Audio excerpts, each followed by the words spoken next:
Amém, amada igreja? Vamos louvar ao Senhor, amém? Porque Ele é bom, sua misericórdia dura para sempre, amém? Você pode nessa noite fechar os seus olhos e declarar que a maravilhosa graça do nosso Senhor Jesus te alcançou, amém, igreja?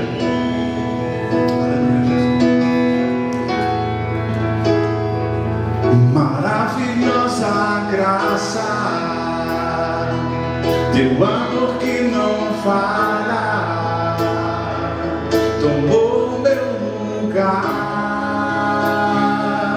levou a minha cruz, teu sangue me salvou, minha dívida pagou. Jesus, eu canto, porque hoje livre sou.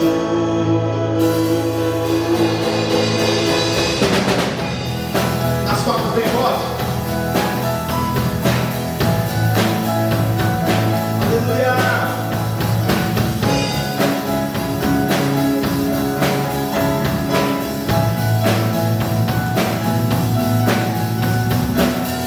Tem poder sobre o pecado, seu amor é poderoso, o Rei da Glória, o poderoso Deus. A terra treme com sua voz e nos deixa maravilhados, o Rei da Glória, o poderoso Deus. Maravilhosa graça, teu amor que não falha, tomou meu lugar, levou a minha cruz, teu sangue me salvou, minha dívida pagou. Jesus, eu canto, porque eu te livre sou. És quem traz paz, quem traz paz ao caos dos homens, é escudo aos indefesos, o Rei da Glória, o poderoso Deus. Rei de justiça sobre as nações, a luz que brilha na escuridão, o Rei da Glória, o poderoso Deus. Maravilhosa graça, teu amor que não falha, tomou meu lugar, levou a minha cruz, teu sangue me salvou, minha dívida pagou. Jesus, eu canto, porque hoje livre sou. Nas palmas bem assim, ó. Bem forte, bem forte. Aleluia.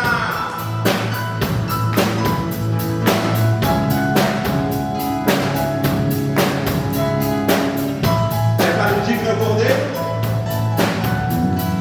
Digno Cordeiro de Deus, digno Cordeiro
sou.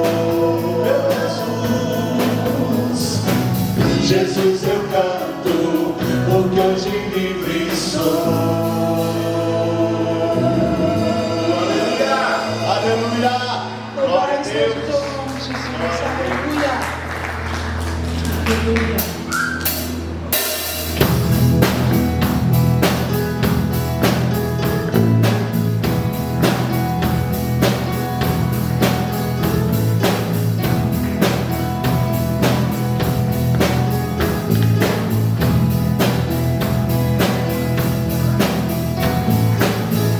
Meu pastor e nada faltará, as águas calmas me levarás, trazendo paz ao meu viver. E pela mão vais me guiar, por tudo vale eu passar, e eu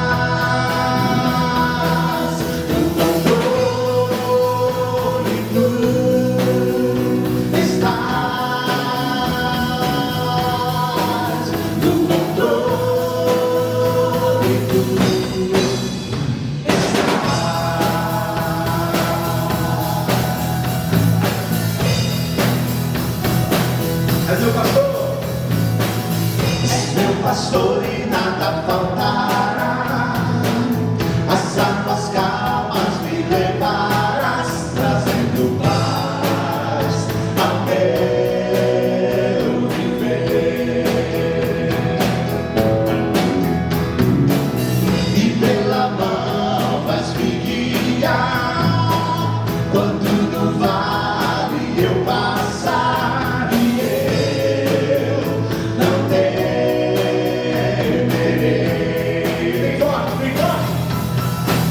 Pois no controle tu estás, no controle tu estás,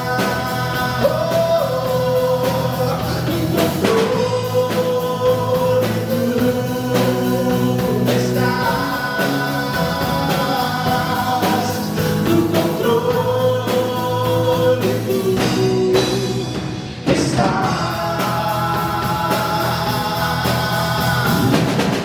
fazes tudo cooperar para o bem, pois um plano soberano tens, e tu sabes quem eu sou. Me criastes tudo que sou. E me amas como sou, pois no controle tu estás, no controle tu estás.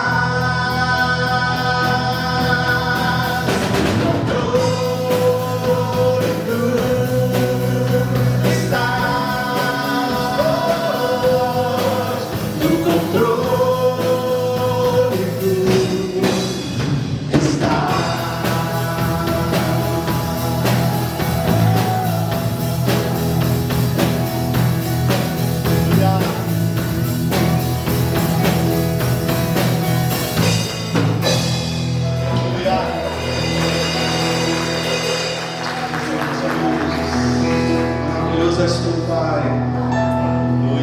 Lindo é o Senhor, digno de honra, digno de glória, digno de louvor, digno de adoração.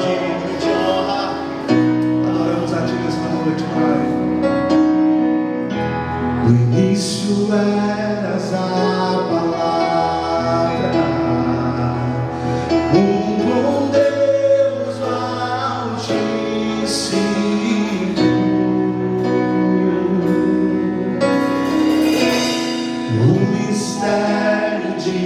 tua glória.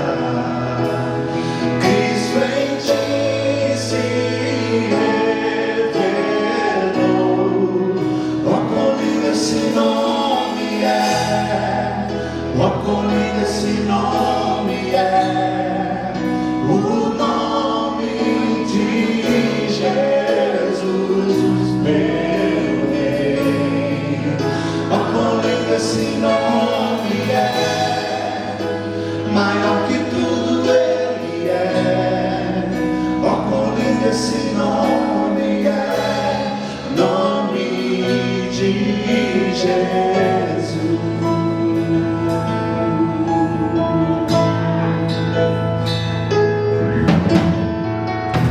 Deixou o céu para buscar-nos, veio para nos resgatar.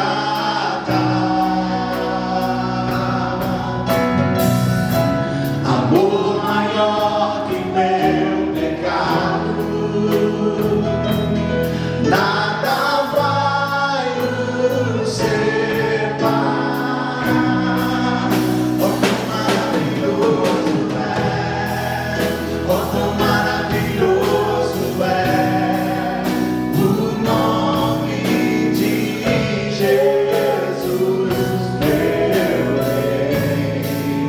Oh, quão maravilhoso é! Maior que tudo Ele é. Oh, quão maravilhoso é! Nome de Jesus. Oh, quão maravilhoso é! Nome de Jesus.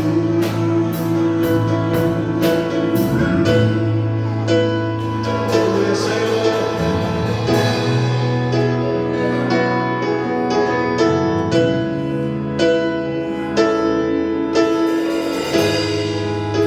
A morte vencestes, o véu tu rompeste, a tumba vazia, graças a Deus, estás. O céu te adora, proclama tua glória, pois ressuscitaste, vivo estás. És invencível, inigualável, hoje pra sempre reinarás.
Jesus, poderoso esse nome é, nome de Jesus. Aleluia! Aleluia.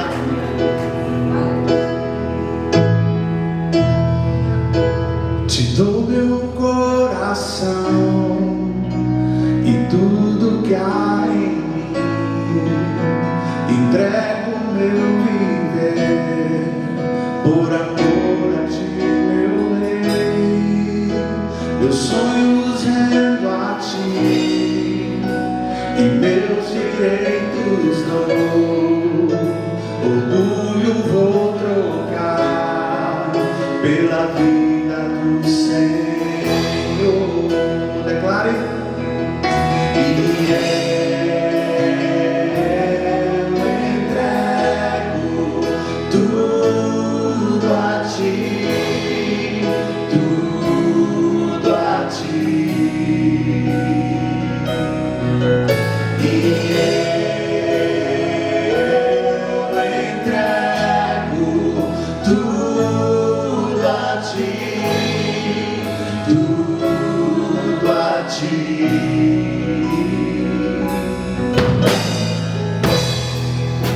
Eu canto essa canção de entrega a ti, Jesus, e o que o mundo dá eu deixo aos pés da cruz, por conhecer a ti, teu nome dá louvor, sentir tua alegria, compartilhando tua dor. E eu entrego tudo a ti, tudo a ti. E eu entrego tudo a ti, tudo a ti.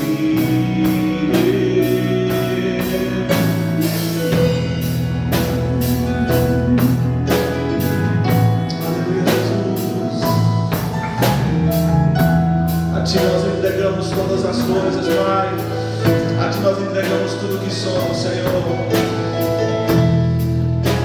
Eu canto essa canção de entrega a ti, Jesus, e o que o mundo dá eu deixo aos pés da cruz, por conhecer a ti, teu nome dá louvor, sentir tua alegria, compartilhando tua dor. Declare bem forte.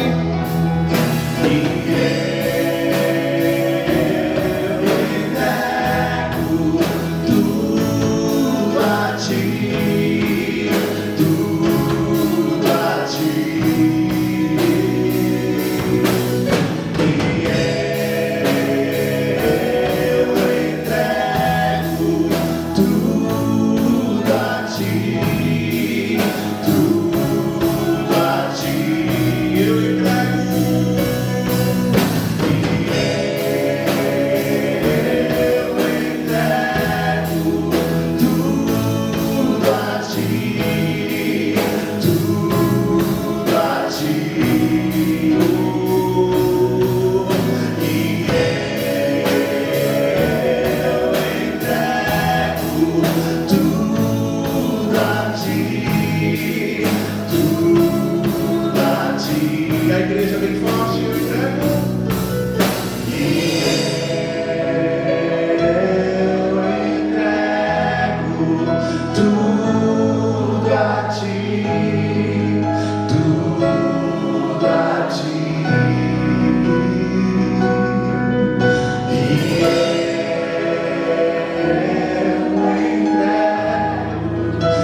no livro de Lucas, no capítulo 24.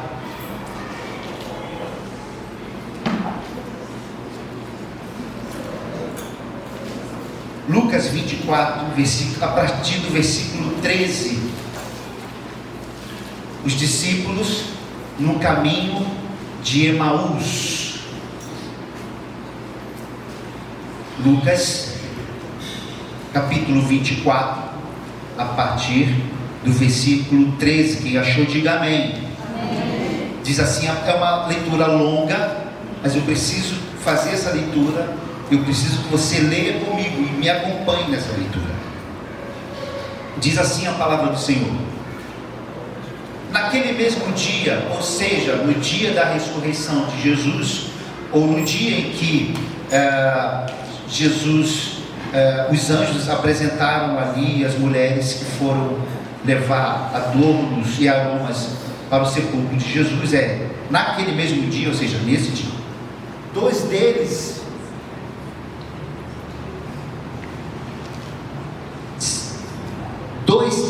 estavam de caminho para uma aldeia chamada Emaús. Os dois deles são discípulos, tá? Distante de Jerusalém, 60 estádios. Eu vou ter que explicar. 60 estádios, cerca de 12 a 13 quilômetros. E iam conversando a respeito de todas as coisas sucedidas. Aconteceu que, enquanto conversavam e discutiam, o próprio Jesus se aproximou e ia com eles. Os seus olhos, porém, estavam como que impedidos de o reconhecer. Então, lhes perguntou Jesus: que é isso que vos preocupa? E de que ides tratando à medida que caminhais? E eles pararam entristecidos. Porém, chamado Cleopas, respondeu dizendo: és o único, porventura, que tendo estado em Jerusalém, ignoras as ocorrências desses últimos dias? Ele lhes perguntou: quais? E explicaram o que aconteceu a Jesus, o Nazareno, que era varão profeta, poderoso em obras e palavras, diante de Deus e de todo o povo, e como os principais sacerdotes e as nossas autoridades o entregaram para ser condenado à morte e o crucificaram. Ora, nós esperávamos que fosse ele quem havia de redimir a Israel, mas, depois de tudo isto, é já este o terceiro dia desde que tais coisas sucederam. Todos estão comigo? É verdade também que algumas mulheres das que conosco estavam nos surpreenderam, tendo ido de madrugada ao túmulo e não achando o corpo de Jesus, voltaram dizendo terem tido uma visão de anjos, os quais afirmam que ele vive. De fato, alguns dos nossos foram ao sepulcro e verificaram a exatidão do que disseram as mulheres, mas não ouviram. Então lhes disse Jesus: ó nécios e tardos de coração para crer tudo que os profetas disseram. Porventura não convinha que o Cristo padecesse e entrasse na sua glória? E começando por Moisés, discorrendo por todos os profetas, expunha-lhes o que a seu respeito constava em todas as Escrituras. Versículo 28. Quando se aproximavam da aldeia para onde iam, fez ele menção de passar adiante, mas eles os constrangeram dizendo: fica conosco, porque é tarde e o dia já declina. E entrou para ficar com eles. E aconteceu que, quando estavam à mesa, tomando ele o pão, abençoou e tendo partido lhes deu. Então se lhes abriram os olhos e o reconheceram, mas ele desapareceu da presença deles. E disseram uns aos outros: porventura não nos ardia o coração, quando Ele pelo caminho nos falava, quando nos expunha as Escrituras?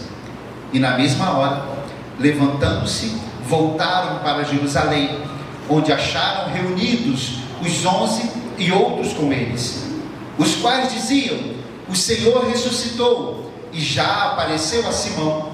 Então os dois contaram o que lhes acontecera no caminho e como fora por eles reconhecido no partir do pão.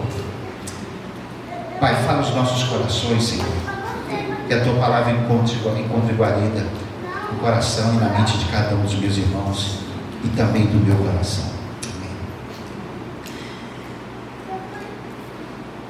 Alguns anos atrás, aliás já faz bastante tempo, meu pai teve AVC, acidente vascular cerebral. Ele teve AVC 2 vezes. E quando papai sofreu dessa doença, nós que éramos em 5 e somos em 5 ainda, nós ficamos com medo, ficamos com receio do futuro, porque papai era o arrimo da casa, papai era a coluna, era ele que mantinha toda a família e toda a casa. E com a doença do papai, uns saíram do Rio, um veio para Brasília, nem que corte meu pescoço e diga quem foi. Outro foi para o Canadá, outro, enfim, saiu de casa, preocupados com a mamãe, com o mantimento. Nós fomos para a vida, fomos buscar ajuda. Tínhamos medo, estávamos com medo do futuro, estava com medo das coisas incertas que certamente viriam a acontecer, porque afinal de contas nós perdemos não perdemos por morte, mas perdemos por ser a base, o sustentador do nosso lar. E com isso nós tivemos a diáspora lá de casa, da nossa família, o êxodo. Nós saímos da nossa família para que cada um pudesse tocar a sua vida. Graças a Deus, o Senhor, por graça e bondade, sustentou minha família, minha mãe, meus irmãos e a mim. E hoje, inclusive, eu estou aqui, e estou aqui, inclusive, pregando para você, porque algo aconteceu lá atrás. Se talvez papai não tivesse tido aquela doença, talvez eu nem estivesse aqui. Mas isso são planos de Deus e não é também um tema da mensagem. Queridos, assim como aconteceu comigo, e assim como aconteceu com a minha família, aconteceu também com os discípulos. Os discípulos, diante daquele acontecimento da morte de Jesus, certamente as incertezas vieram à tona, porque afinal era Jesus, era um mestre, era alguém que estava fazendo coisas extraordinárias, era alguém que conseguiu fazer um ajuntamento de pessoas que passaram a seguir esse mestre, esse profeta, e havia uma expectativa na vida daqueles discípulos. E assim como aqueles discípulos, também aconteceu comigo. Nós saímos do nosso lar e ficamos um pouco desesperados pelo que ia acontecer,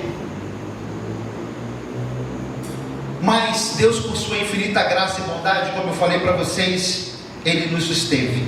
O que eu queria trazer para você nessa noite são alguns ensinamentos que essa passagem, e assim eu creio, vai nos trazer. O primeiro ensinamento que eu tenho e quero compartilhar com você é que façamos apenas aquilo que Deus quer que a gente faça. Os discípulos, como eu disse para vocês, estavam temerosos. E o medo, irmãos, o medo ele aprisiona a gente.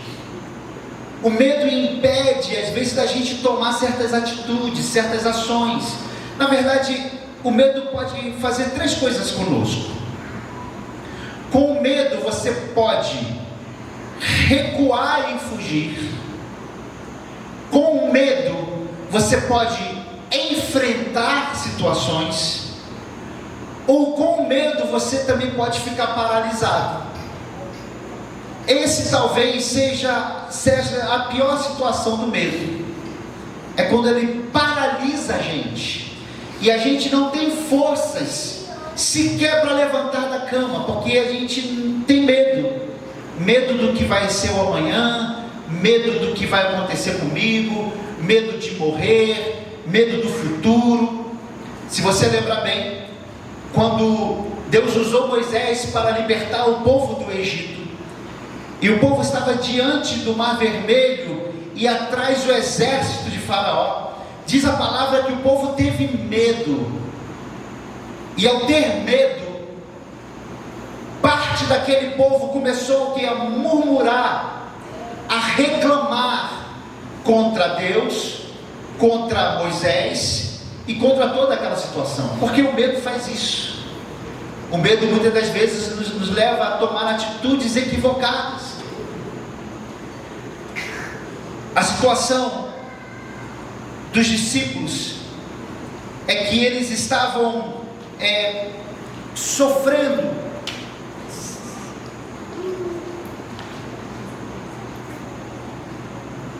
Deixa eu ver quem está aqui.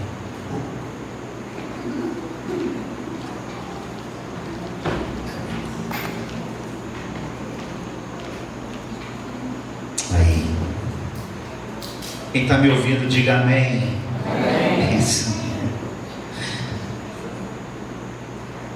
E eles saíram de Jerusalém e foram caminho para Emaús, talvez até pensando assim: já acabou. O sonho, infelizmente, não vai se realizar. Nós não vamos conseguir aquilo que nós tínhamos esperávamos que fosse acontecer. Por isso, nada melhor do que voltar para casa. Foi bom, é como se dissesse assim: foi bom enquanto durou. Agora vamos voltar para casa, porque afinal de contas, o profeta, ou o mestre, ou aquele que fazia coisa extraordinária, não está mais conosco. Então, para que ficar em Jerusalém? Para que ficar exposto, inclusive, possivelmente expondo a sua própria vida? Então, eles saíram de Jerusalém e foram para Emaús. E esse é o ensinamento que eu queria trazer para vocês, queridos. Faça apenas aquilo que Deus quer que você faça. Às vezes, a gente toma decisões baseado no medo, baseado na desesperança, que não é a vontade de Deus, porque nós não consultamos ao Senhor, porque nós não perguntamos a Deus, tomamos nossas próprias decisões, porque achamos que nós somos senhores da nossa vida, e porque somos senhores da nossa vida, nós seguimos o rumo que nós queremos traçar para a nossa vida. Não toma qualquer decisão que não seja dirigida por Deus. Aqueles homens, aqueles discípulos saíram de Jerusalém. Eles podiam ter ficado, porque muitos ficaram, e esses discípulos possivelmente faziam parte dos 70. Jesus tinha 3 mais íntimo, mais próximo, 12 eram os apóstolos, mais 70 ou até mais do que 70 compunham esses homens que seguiam a Jesus. Segundo ensinamento que eu aprendi e quero compartilhar com você é: trilhe o caminho certo e tenha cuidado com os caminhos incertos. Emaús significa fonte de águas quentes, mas também significa algo incerto ou lugar incerto.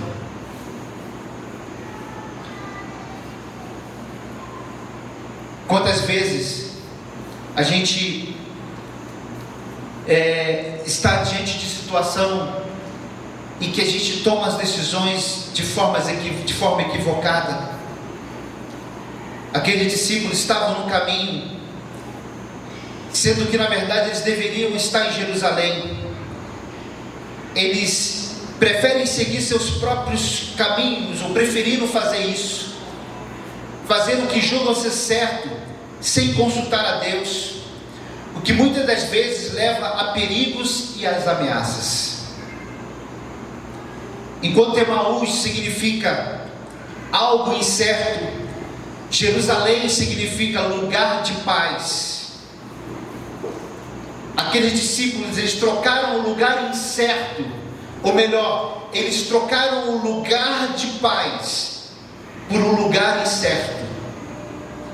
Eles trocaram o lugar de paz, que pode ser a igreja, que pode ser a comunhão dos santos, o lugar onde flui a graça de Deus, o lugar onde há o mover de Deus, é um lugar de paz, o lugar onde a comunhão com os irmãos, e é a igreja, o lugar onde o Espírito de Deus é derramado sobre todos, o lugar onde é manifestado o propósito e a graça de Deus na vida de cada um. Muitas das vezes nós trocamos lugares assim por lugares incertos, tomamos nossas próprias decisões, não consultamos a Deus, porque o nosso orgulho não permite fazer isso. E quando nós consultamos a Deus, nós só consultamos a Deus pedindo para que Deus aprove aquilo que nós já decidimos.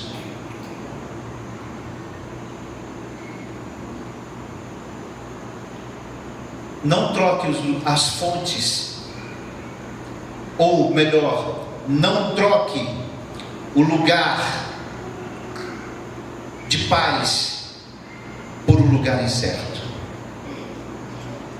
Aqueles discípulos, eles tinham uma visão equivocada sobre Jesus, de maneira que a minha palavra para você nessa noite é: tenha a visão certa sobre Jesus. Eu nem diria que eles teriam uma visão incerta, na verdade eles tinham uma visão nebulosa sobre Jesus, porque ele diz no texto, ou melhor, diz o texto de Lucas, que eles acreditavam que Jesus era o profeta, e eles não estavam errados, porque Jesus de fato foi um profeta. Mas eles acreditavam em Jesus como profeta, mas não entenderam que ele era o Messias, que ele era o Cristo, que ele era o Salvador. A visão deles era a visão de um Cristo bélico, de um Cristo que ia resgatar a nação de Israel. Eles conheciam a Deus ou a Jesus apenas por ouvir falar. Eles conheciam a Jesus como muitos que na verdade conhecem Jesus apenas por ouvir falar. Na verdade é o que eu queria dizer para você. Eles não tiveram uma experiência verdadeira com o nosso Senhor. Porque veja, eles têm a ideia do profeta, eles não saem de Jerusalém, eles vão para Emaús, e eles ficam conversando entre eles, divagando entre eles o que havia acontecido, até que Jesus chega na vida deles. A minha palavra, queridos, é que nós tenhamos a visão certa sobre quem é Jesus. Sabe qual é a visão equivocada que muitos têm? É de que Jesus é um fazedor de milagres, é de que Jesus é apenas um profeta, é de que Jesus é uma pessoa que vai resolver todos os seus problemas financeiros, e como fazedor de milagres, o que muitos acreditam, afinal de contas, eu até vou à igreja desde que Deus faça isso na minha vida. Eu até oferto para a igreja, aliás, o melhor lugar para investir, como alguns pensam assim, o melhor lugar para investir é na igreja, né? Porque Jesus é como se fosse aquele onde você investe seu dinheiro e ele te devolve 10% mais. Então Jesus é um fazedor de milagres financeiros. Mas são pessoas que não têm comunhão profunda com Deus, que têm a visão errada sobre Jesus.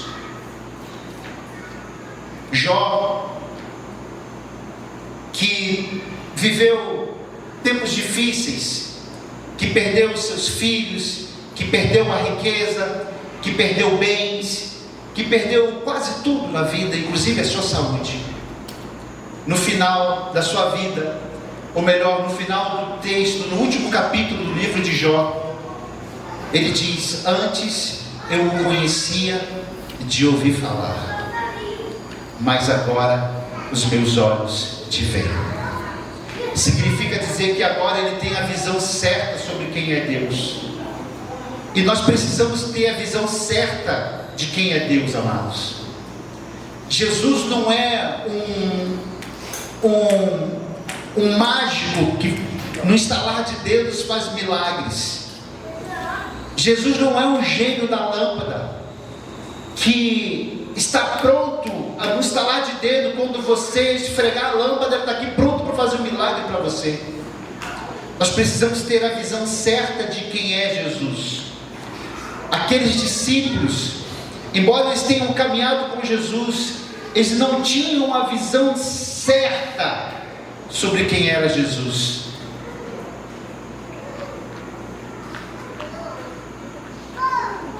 Há muitas pessoas que ainda estão incrédulos, não veem Jesus como ele realmente é. Eles veem Jesus como qualquer outra coisa, menos como um Salvador, menos como o Cristo, ou ungido de Deus. Jesus é aquele que veio nos resgatar das trevas para a maravilhosa luz, amém, amados? Amém. Jesus é aquele que veio nos dar vida, vida plena, vida abundante. De maneira que a minha palavra para você, diante desse texto que nós lemos, tenha a visão certa sobre quem é Jesus.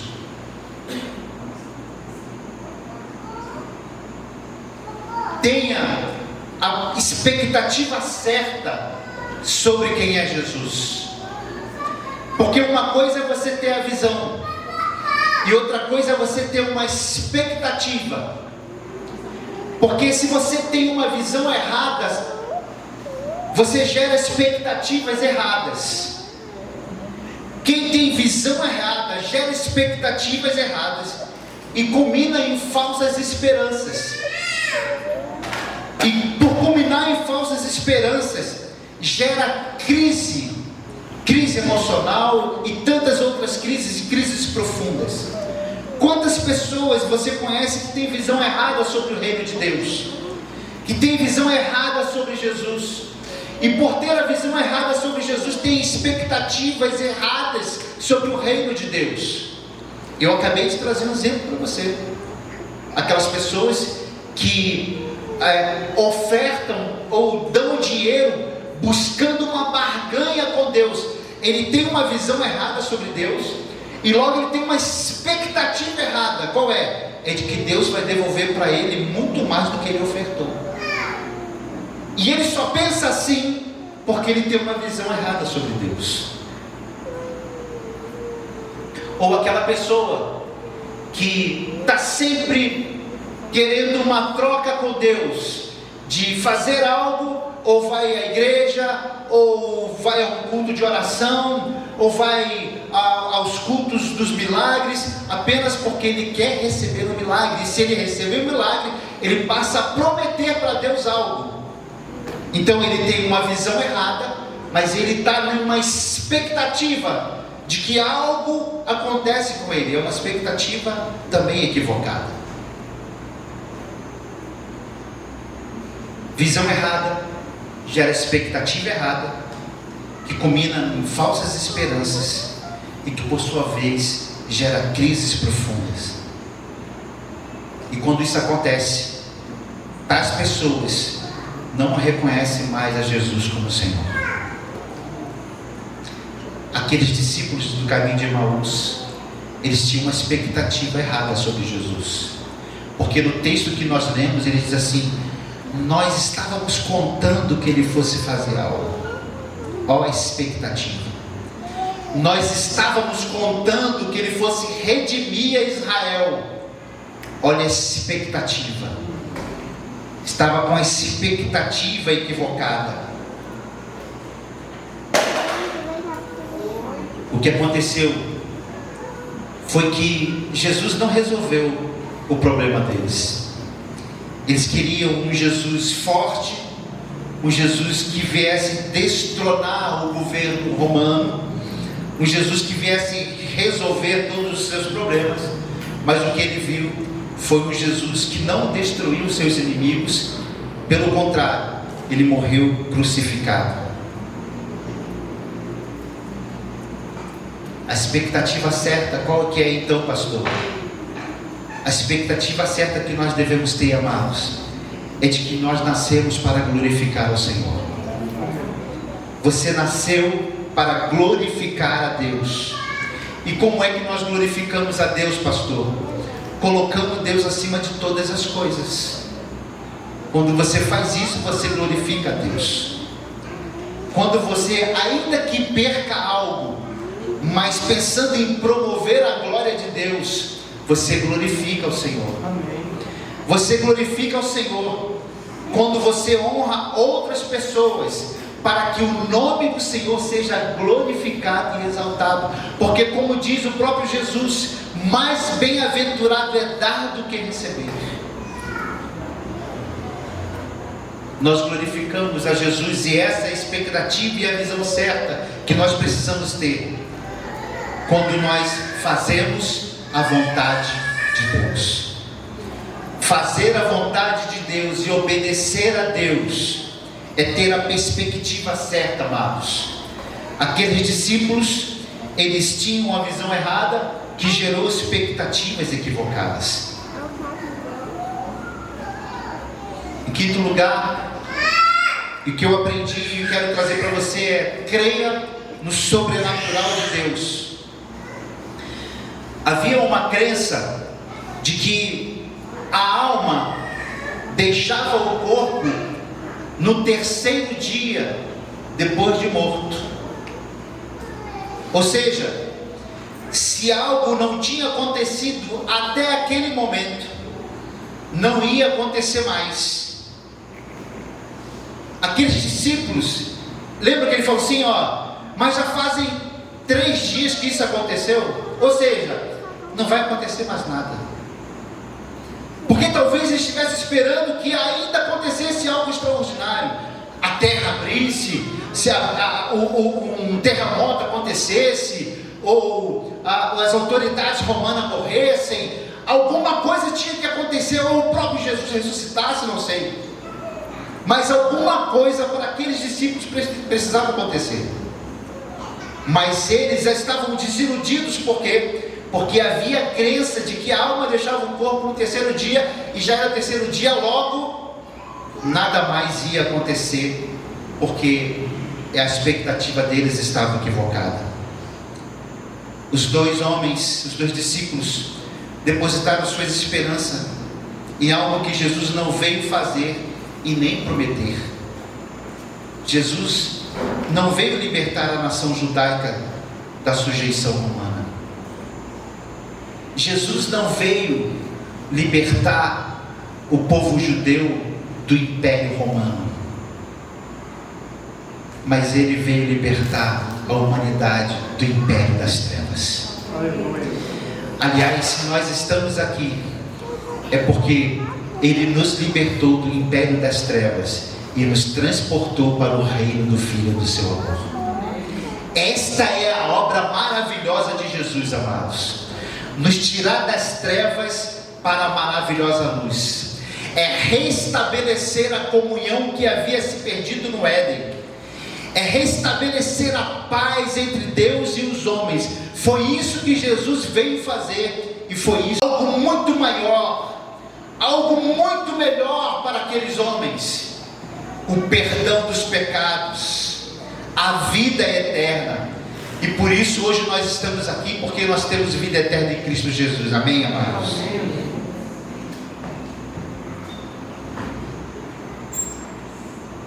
Aqueles homens,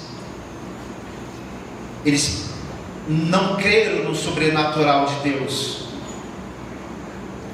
Na verdade, eles não acreditavam que Jesus iria ressuscitar dos mortos.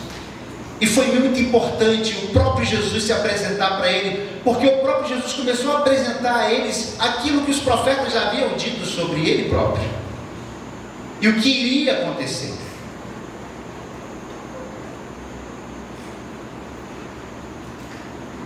Essa história dos discípulos no caminho de Emaús nos ensina a abrir os olhos e ver o mover de Deus.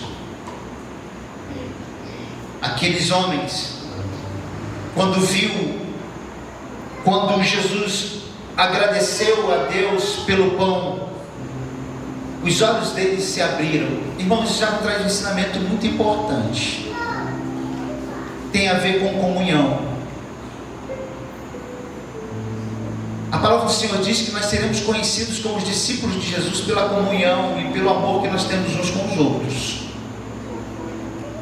Enquanto Jesus estava ensinando para os discípulos, os olhos deles ainda estavam meio que escamados.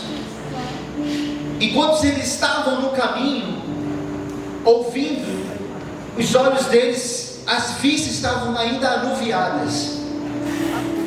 Mas quando Jesus agradeceu pelo pão, isso me traz à memória a comunhão, a importância da comunhão que temos uns com os outros, a importância de estar junto em oração, buscando a Deus, porque quando isso aconteceu, os olhos deles se abriram, e eles perceberam que aquele que estava caminhando com eles era Jesus. Nós precisamos aprender a abrir os olhos e ver o mover de Deus. A maior história da humanidade estava para se desenrolar, mas eles não estavam discernindo e nem estavam vendo. O acontecimento mais importante da história da humanidade estava acontecendo ali, debaixo do nariz deles. Eles não conseguiam enxergar. O fato mais importante de toda a história do mundo estava acontecendo naquelas horas. Jesus estava ressuscitando dentre os mortos. Porque a morte de Jesus, que nos resgata, que nos traz de volta a Deus,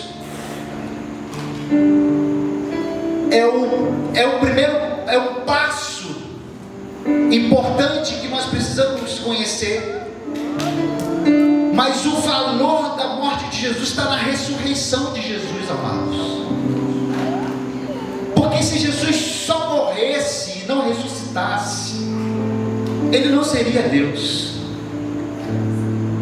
Se Jesus só morresse e não ressuscitasse, ele continuaria sendo apenas um grande homem que viveu entre nós. Se Jesus apenas tivesse morrido e não tivesse ressuscitado, ele seria apenas aquele que foi de fato um grande profeta entre nós. Mas Jesus morreu e ressuscitou,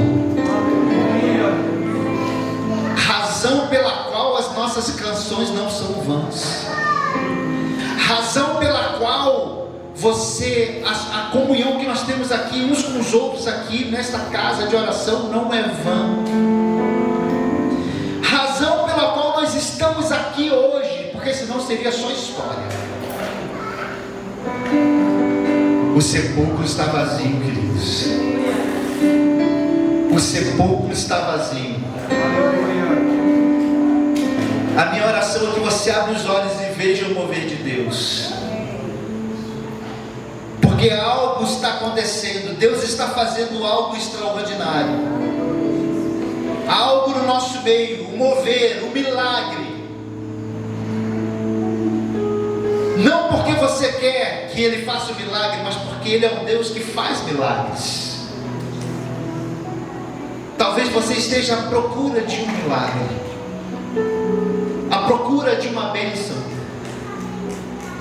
Pastor, há alguma coisa errada nisso? Obviamente que não. Eu estou à procura de um milagre, irmãos. Estou em busca de um milagre. O Deus que faz milagres está aqui, amados. O Jesus que ressuscitou está aqui. E Ele vai fazer isso por barganha nossa? Não, Ele vai fazer isso porque Ele é Deus. Porque Ele é Deus que faz coisas extraordinárias. Talvez você esteja em busca do milagre na relação com seu cônjuge. Talvez você esteja em busca de um milagre na sua relação com o seu filho. Talvez você esteja em busca de um milagre na relação com a sua filha.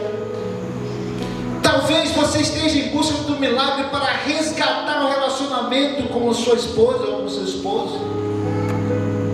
Talvez você esteja em busca de um milagre, talvez de um trabalho.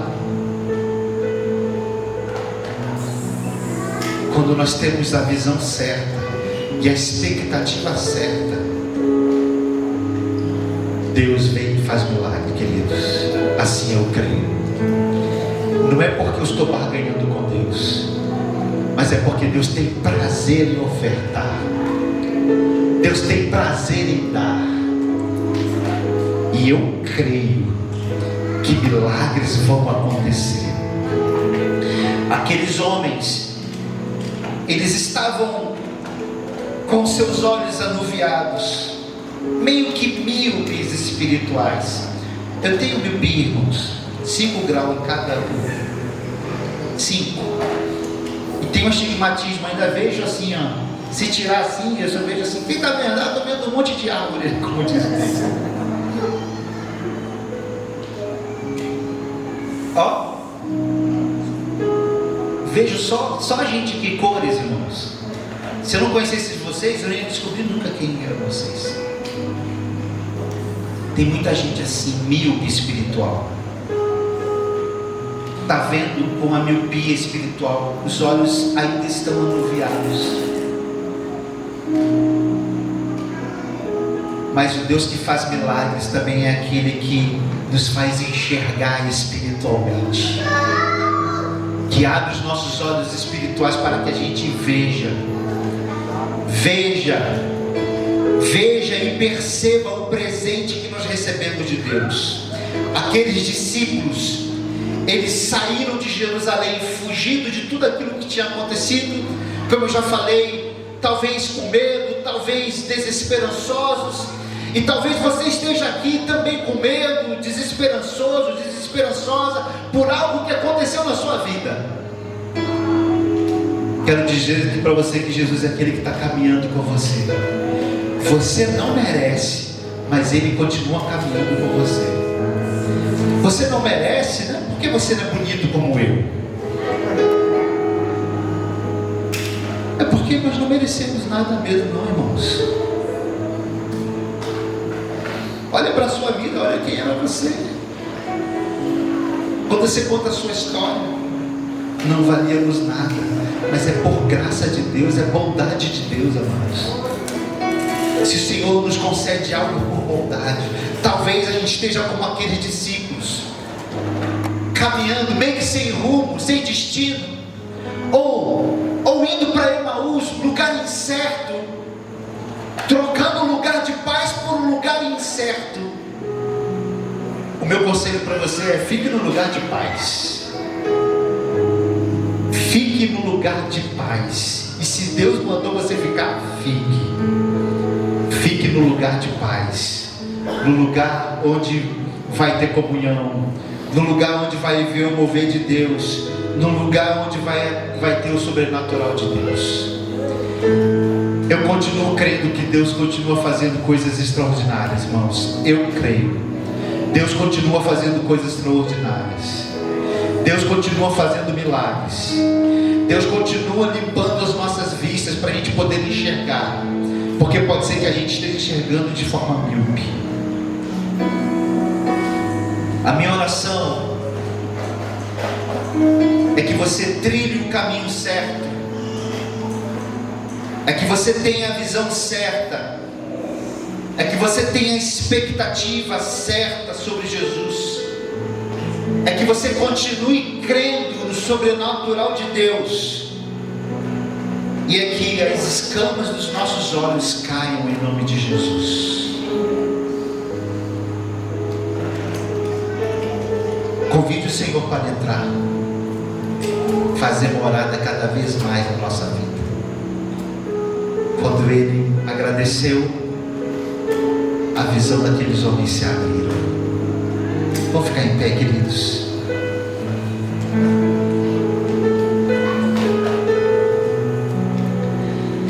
Os discípulos no caminho de Emaús.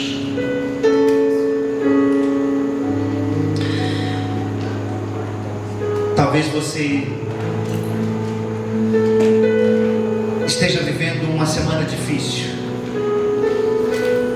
de desesperança, ou até mesmo de tomada de decisão. A minha oração é que você tome a decisão para ir ao lugar certo, ao lugar de paz. E a paz é muito importante, porque a paz é aquele elemento que arbitra nas nossas decisões. O que é isso, pastor?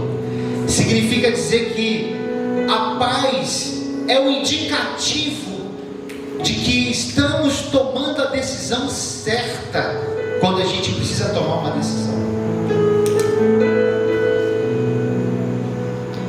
Jerusalém é um lugar de paz. A igreja é um lugar de paz. Não troque esse lugar de paz pelos lugares incertos. Não troque o lugar de comunhão entre os irmãos por lugares incertos. Tenha a visão certa, tenha a expectativa certa, em nome de Jesus. Curve sua cabeça, vamos orar. Pai, eu te peço dessa noite, eu peço que teu Espírito venha fazer muito melhor do que eu fiz. Eu peço que teu Espírito possa tornar essas palavras uma semente poderosa no coração de cada um dos meus irmãos. Que estas palavras encontrem guarida na mente e no coração e possa frutificar, Pai, em nome de Jesus. Senhor, faz aquilo, ó Deus, que eu fui incapaz de fazer, mas que não há limites para o teu Espírito, que o Senhor pode fazer o extraordinário acontecer na mente, na vida de cada um dos meus irmãos que aqui estão, em nome de Jesus. Para aqueles que estão vivendo vidas incertas, que eles possam ter a certeza plena de caminhar com Jesus. Para aqueles que estão com medo, para aqueles que estão desesperançosos, que eles possam encontrar a esperança em Jesus. Para aqueles que ainda estão míopes espiritualmente falando, que a sua visão possa se abrir e que eles possam ver a glória e a manifestação da glória do poder de Deus. Que a expectativa de cada um deles sejam expectativas santas, seja na verdade expectativas do Senhor. Que a expectativa de cada um dos meus irmãos seja na verdade aquilo que o Senhor já planejou para cada um deles, em nome de Jesus. que a sua vontade, ó Deus, que é boa, que é perfeita, que é agradável, possa ser realizada na vida de cada um deles. Em nome de Jesus, em nome de Jesus, em nome de Jesus, em nome de Jesus, em nome de Jesus.